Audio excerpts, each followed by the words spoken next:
আর কি আমি যে ব্লগটা করতে চলেছি এটা হচ্ছে তোমার সারপ্রাইজ ব্লগ। বাট আমি নিজেই এই ভিডিওটার কাছে আমি মানে সারপ্রাইজ হয়ে গিয়েছি। বাট আমি আমি একা না, আমার সাথে আমার মানে আমি যে কাজটা করি সেই কাজের মালিকের ছেলেও ছিল। আমরা এসেছিলাম এখানে একটা ব্যক্তিগত কাজে এসেছিলাম। বাট যাওয়ার পথে আমি এই মন্দিরটা দেখি।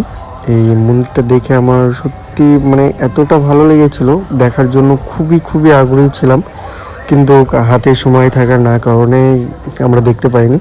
বাট আমি মনে মনে ভেবেছিলাম যে যাওয়ার পথে আমি এই মন্দিরটা আমি দর্শন করবই। বাট অনেক কষ্টের ফলে আমি মন্দিরের কাছে এসেছি।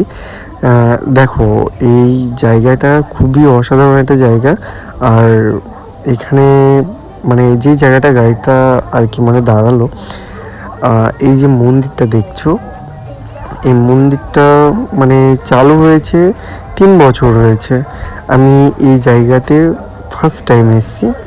বাট দেখো মানে কি বলবো, দৃশ্যটা দেখো, এত অসাধারণ দৃশ্য। আর আমরা আছি এখন পাহাড়ের উপরে আছি, মানে সমতল ভূমি থেকে যে কতটা উঁচু হয়ে আছি সেটা আমি নিজেও জানি না। বাট এখানে কি বলবো, এই মন্দিরটা সত্যি, মন্দিরের কাছে এসে না আমার মানে এত ভালো লাগছিল মানে বলে বোঝাতে পারবো না। এটা হচ্ছে তোমার শিব বাবাজির মন্দির আর কি। যাই হোক, চলো তাহলে শুরু করা যাক আজ।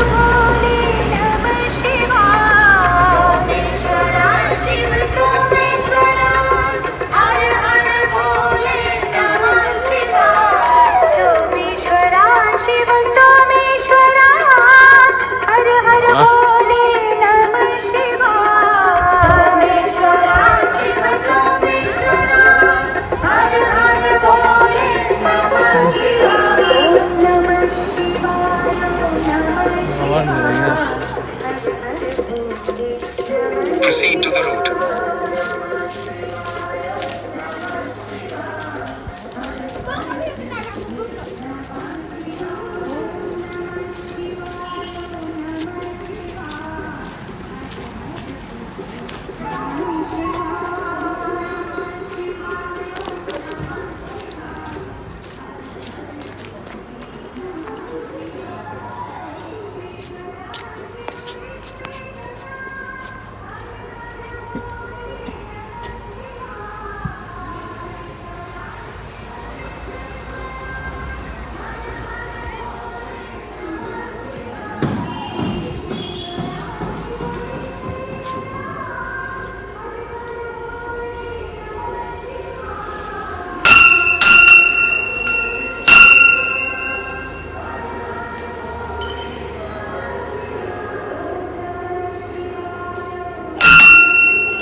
कितना साल से स्थापित हुआ?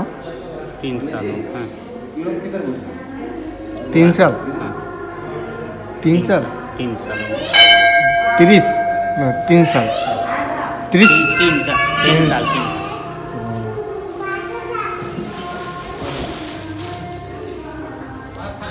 আমরা যে মন্দিরটায় দাঁড়িয়ে আছি এই মন্দিরটা হচ্ছে তোমার হচ্ছে আমাদের ওয়েস্ট বেঙ্গলে না, ওয়েস্ট বেঙ্গলের বাইরে। এই মন্দিরটা হচ্ছে যেখানে আছে সেখানকার নাম হচ্ছে জশপুর আর কি। এটা হচ্ছে আমাদের ওয়েস্ট বেঙ্গলের বাইরে।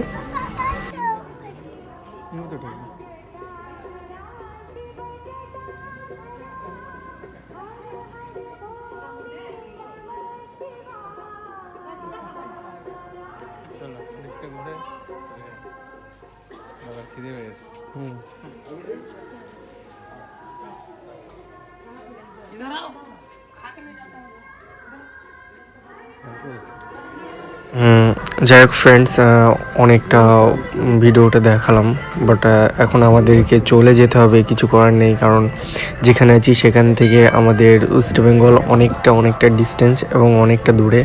যাই হোক আমাদের গাড়ি করে যেতে হবে, আমাদের গাড়ি দাঁড়িয়ে আছে। এবার আমি আমাদেরকে যে ভিডিওটা দেখাতে চলেছে আর কি, মানে ভিডিওটা করছি, এই ভিডিওটা হয়তো এরকম দৃশ্য কোথাও দেখেছো কি না আমি জানি না, কিন্তু আমার দেখার সব থেকে সারপ্রাইজ যে এই পাহাড়ের চূড়ায় যে এরকম মহাকাল যে মানে লিখতে পারে, অস্বাভাবিক একটা ব্যাপার। সত্যি বলতে আমি বিশ্বাস করছিলাম না, হয়তো মনে হয় কোনো স্টিকার, বাট আমি পরে এখানকার লোকের কাছে আমি শুনলাম না, এটা আদিবাসীরা খুব কষ্ট করে আর কি পাহাড়ে মহাকালের নামটা লিখেছে। সত্যি অসাধারণ। এই ছবিটা হচ্ছে এমন, দেখো ছবিটা কেমন লাগছে বলো। পাহাড়ে যে লেখাটা অস্বাভাবিক বিষয়।